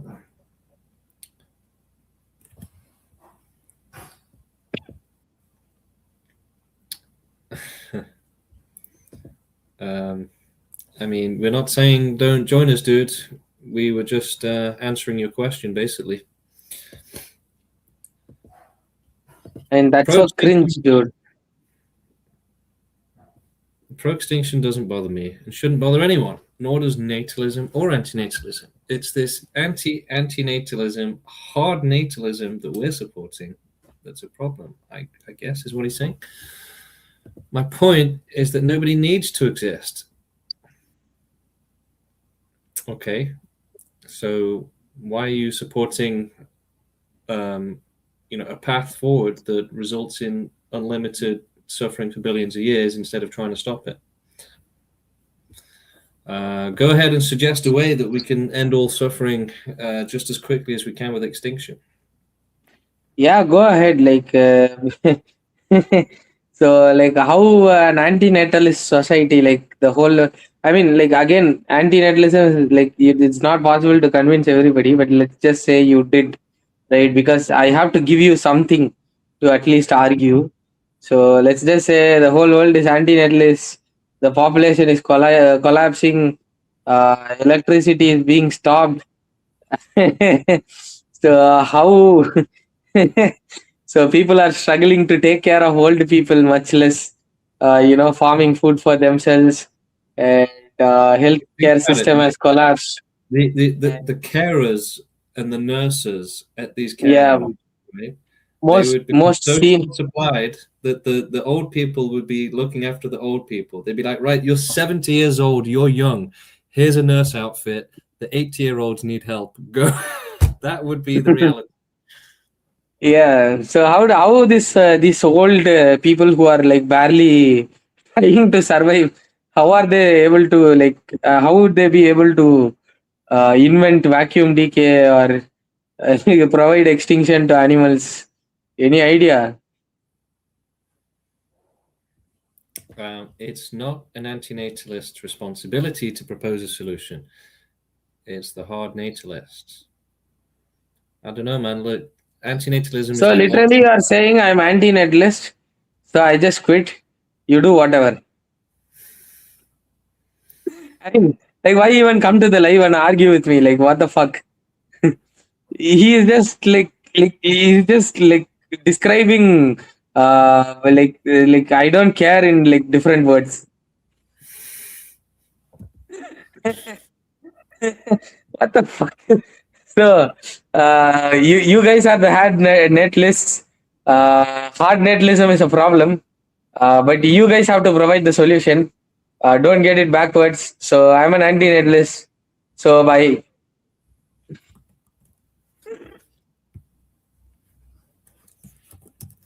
I mean, where do these morons even come from? Like, what the fuck?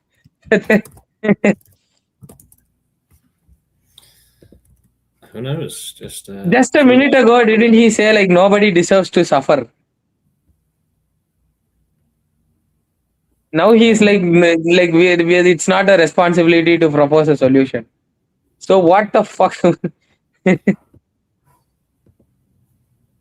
Everybody needs to nobody needs to exist. Everybody needs to not suffer. But anti-natalists will not propose a solution. Okay, that's what you anti-natalists are doing anyway. You are describing anti-natalism in different words. Like that's the bigotry anti-natalism is actually practicing. I mean, well, once again, yeah, we hard natalists are going to do it.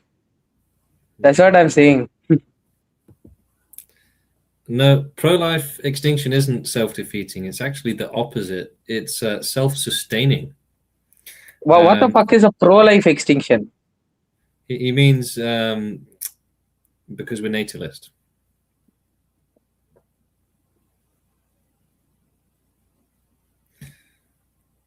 I mean,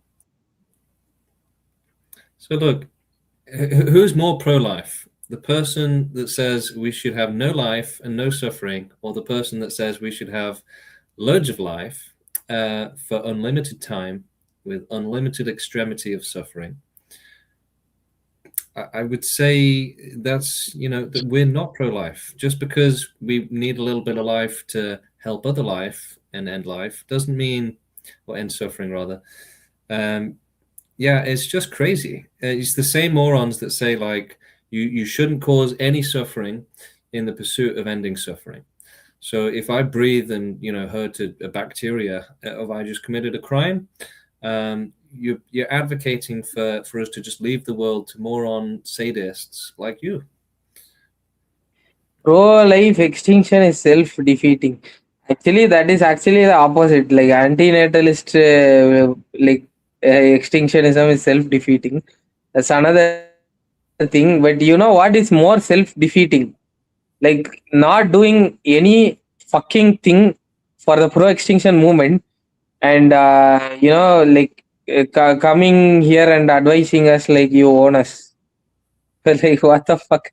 You haven't you haven't done any single fucking thing for any victim. You can just fuck off. Like your opinion doesn't even matter.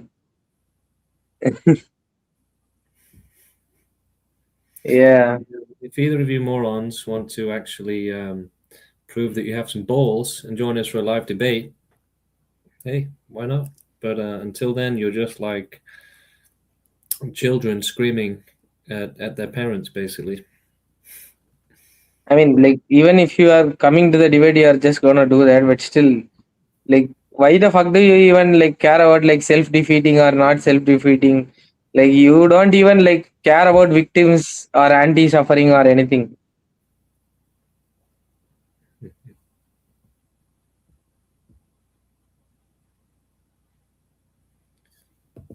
Your methods don't work. That's why there's no pro. Wait a second. Everyone won't have. Huh? We have children in the movement.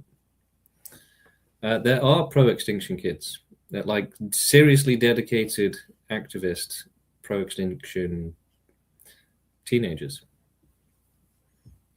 Yeah. So you're just making up nonsense, trying to disparage us, pulling it out your ass. Any sort of lie that you think is even remotely believable to some other moron in the chat, you'll say it. That's why there is no pro-extinction kids. I mean, I was a kid once. James was a kid. We weren't made, like we didn't just. We are the pro-extinction kids. We are looking at them right now. Like, what the fuck are you even talking about, man?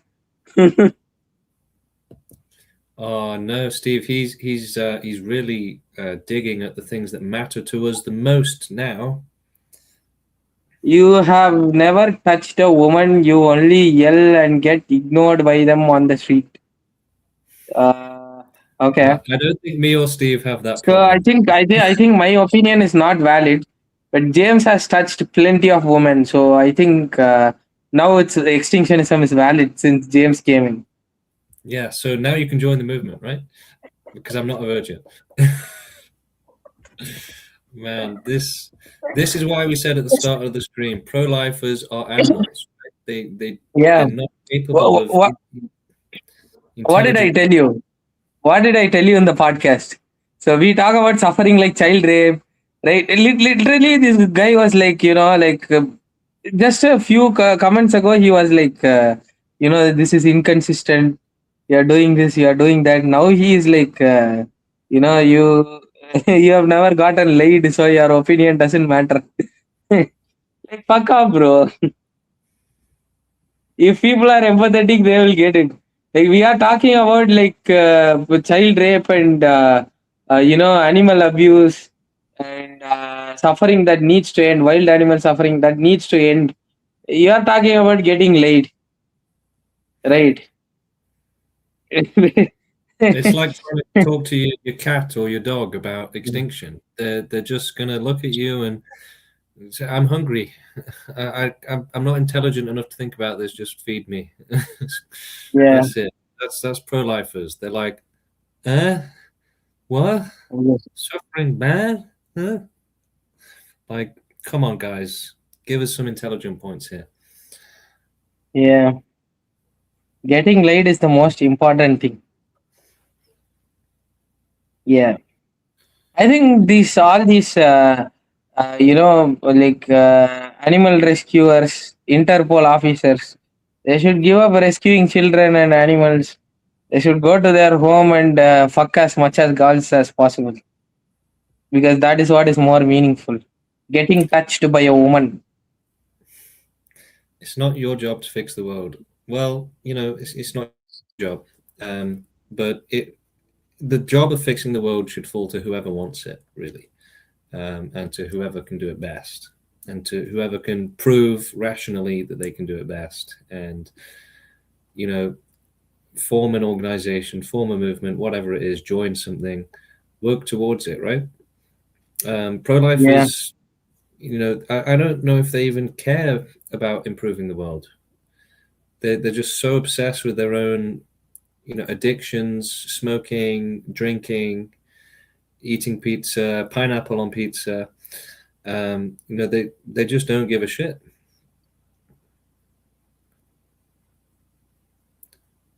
But the thing is, you don't have to be like a politician or a scientist to be an activist. You just have to have the motivation to help, and then you'll find a way to help. Again, when you are the one who is being raped, I'll see whether you yell "help me" or you yell like "it's not your job to fix my rape.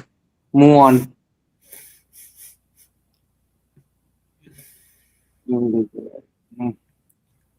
And you're right, it's not your job to fix the world, because that should be left to people who actually care about fixing the world and people that are motivated to do it.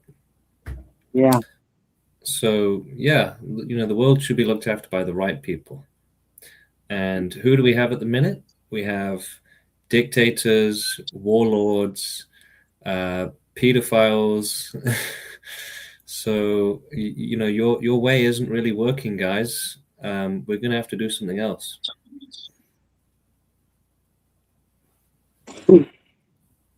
So you are still violating the consent of another by bringing them into existence. Therefore, you should be anti-natalist. Well, look, if we have a choice between a world of billions of years of suffering for unlimited creatures and an option to avoid that, we'll take the option to avoid that, even if we have to get our hands a little bit dirty.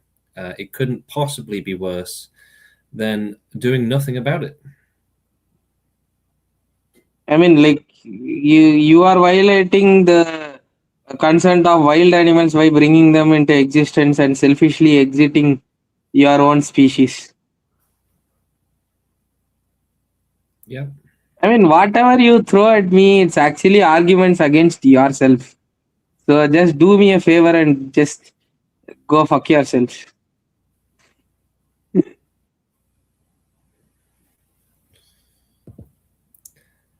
I lack the power to make a difference in the world. Okay, how? Tell that to a politician, tell that to an activist, tell that to anyone that's walked out their front door. Go and touch some grass, bro. I think that's the silliest thing I've ever heard. Unless you're like disabled and, like extremely disabled, then I would say that that's absolutely farcical. Bro, you lack the power to make a difference. Like, nobody can make a difference. Like, no one person can make a difference. Like, one active, like I don't know what the fuck is going on in Sarah. Like, one anti-slavery activist, he can just say that, I'm quitting the movement because I lack the power to make a difference. That's why you need a movement, you fucking moron. Everybody, like, no single person has the power to do anything. Adolf Hitler wasn't a single person. It's just a name you remember. That's it. Yeah, like whatever you do, whether it's an evil thing or a good thing, like if you want to do something big, you need a movement. Whether it's Nazism or anti-slavery, you can't do it by yourself.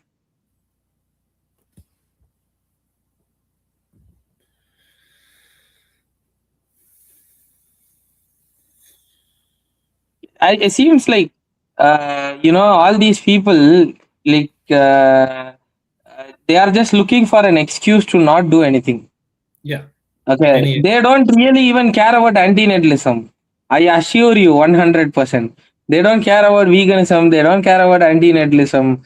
Right. So if we just change our channel to antinatalism tomorrow, they'll be like, antinatalism is so impractical.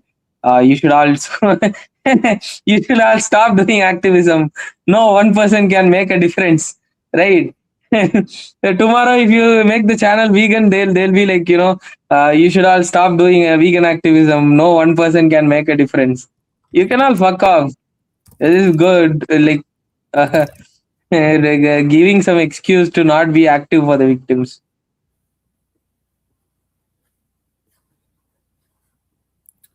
I don't know who that is that you're talking about. Username born into a corrupt system 9 to 5.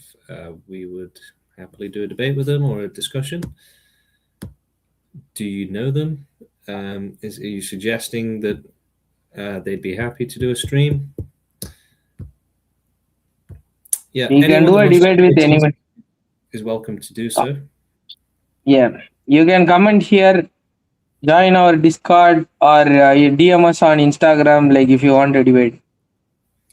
Or even if you just have questions, that's fine too. You can come and chat.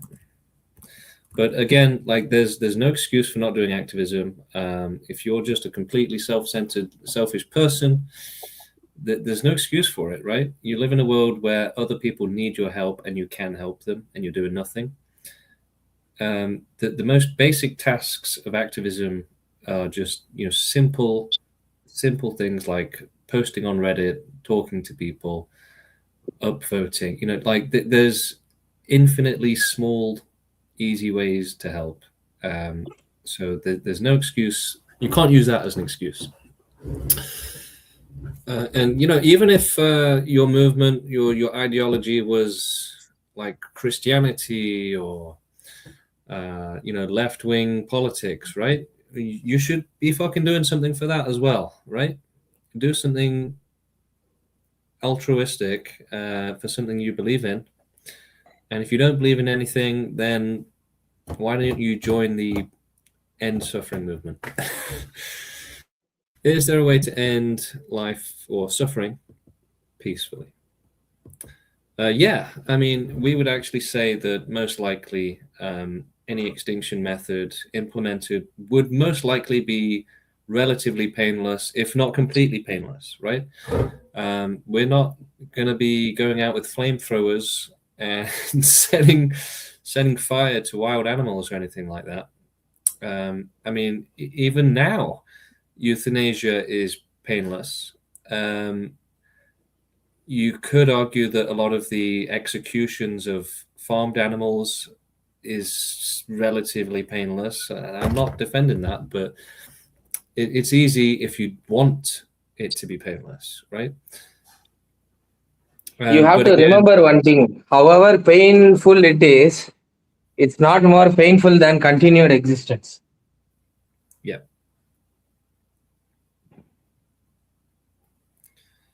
Exactly.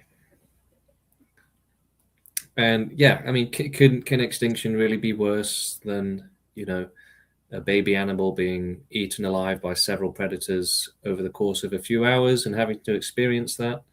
As a newborn baby, that's your first experience being eaten alive. I mean, I'd love to hear your suggestion on, conceivably how extinction could cause more pain than that, or than what exists and will happen for the next billions of years. Again, would you want your mother to go into the next life and be born as a mosquito or, some sort of animal that dies a horrific death? Probably not. So why should anyone have to experience that? It's only by luck and chance that you weren't born into a horrific life, right? You're literally just a lucky piece of shit, 1 in a million almost, and saying, how great is everything? Fuck everyone else. I mean, you don't even know you are lucky until you die, right? Any moment you can also be ripped apart by predators.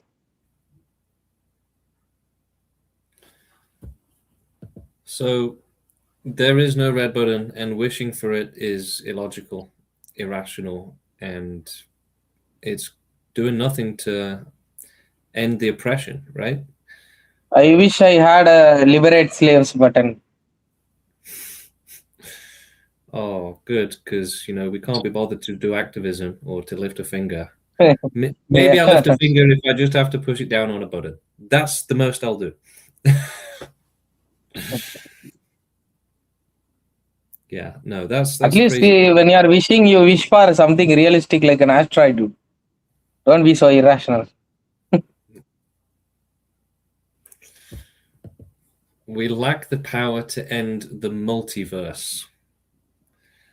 You confirmed there is a multiverse.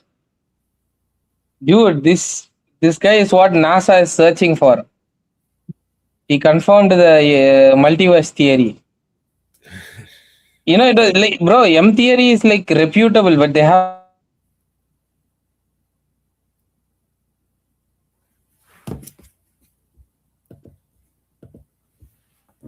Steve, you're breaking up. Steve, I believe you broke up for that. You'll have to repeat it. No, I just said NASA is looking for this guy. Like M theory is just a theory. I think this guy is onto something. He can prove it, I guess. Nobody else can in this world. He has already confirmed it, man. Why are you laughing at it? This is the biggest scientific discovery of our time. This guy has found out multiverse exists. It's incredibly convenient how it fits perfectly into his pro-life mentality. What an incredible scientific discovery that happens to align perfectly with allowing suffering. Yeah. So like previously he was saying like there is no, like I cannot make a difference. After we debunked it, he's like there is no way to end the multiverse. So if I just point, he'll lose his shit. And he'll probably say like God will stop us from causing extinction. As I told you before, right? This guy just doesn't want to work for activism. That's it. Isn't he a hypocrite though, Steve? He's saying we lack the power to do anything, and yet he's trying to use some sort of power to tell us to do something different. It's almost as if that's a complete contradiction. Yeah. I don't have the power to make a difference, but you should stop reproducing right now. I have the power to. I'll tell you what, bro. Even if you anti-natalist make every single person in this world anti-natalist, we extinctionists will reproduce until total like optimal extinction is achieved. So I don't know about others, but I am there to debunk your ideology. Me and James will defeat your ideology. It's not irrational. We already have the red button. Great. Yeah. Where is I mean, you don't know. See, you don't know whether we can end multiverse or not. But I know for sure anti-nationalism won't be successful because I am your proof. Steve, you see this comment below, right? It's not irrational. We already have the red button. So Luke thinks they're serious. Read the chat. On what scale? Come on, Luke. There is no red button yet. Be serious. We have to make the red button or whatever other method turns out to be effective. I think he has a little remote.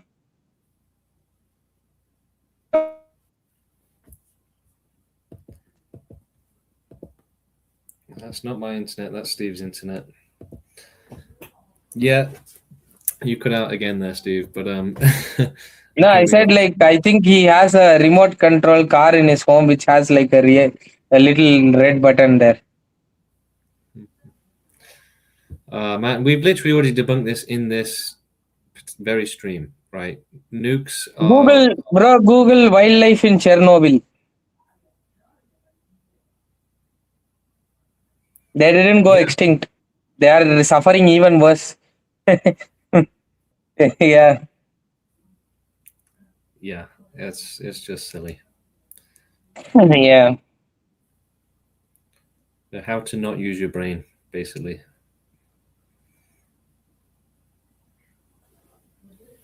Now, the flip side, to be generous to this guy, we do have a lot of science and technology that effectively does make extinction possible, and nuclear weapons are a good kind of thing to point to as demonstrating and proving that there's a lot of technological ability in the species. But it's not good enough, right? Nukes are not good enough. It's just not a serious decision. It's not a good enough way of ending all suffering in the universe. That's just for Earth, and even then it wouldn't be good enough. It's just a really bad method, nukes. We would never use nuclear bombs. Yeah. Well, unless we had a good reason to do so. But yeah, no, it's not a good way to do it. If anyone else has a question, now is the time to put it in the chat, because if we established an extinctionist society, and finally there is like World War the World War Ultimate, right? So, between Islamic jihadists and the pro-extinction society, obviously we'll use nukes.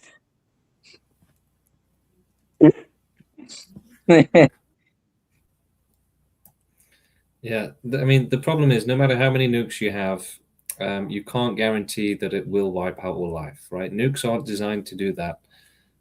Maybe if you had enough nukes to like literally blow the planet up, maybe. But even then, like, we'd still have to be 100% sure. People that say just use nukes, they don't want to think about it hard. They don't want any sort of scientific research into whether that would work or if that's the best method. It's just very small-minded thinking, right? Extinction is going to require all of the science and technology that humanity has developed in history, right? Extinctionism is going to be the realization, the self-actualization of humanity, right? Or of any intelligence. It's not humanity.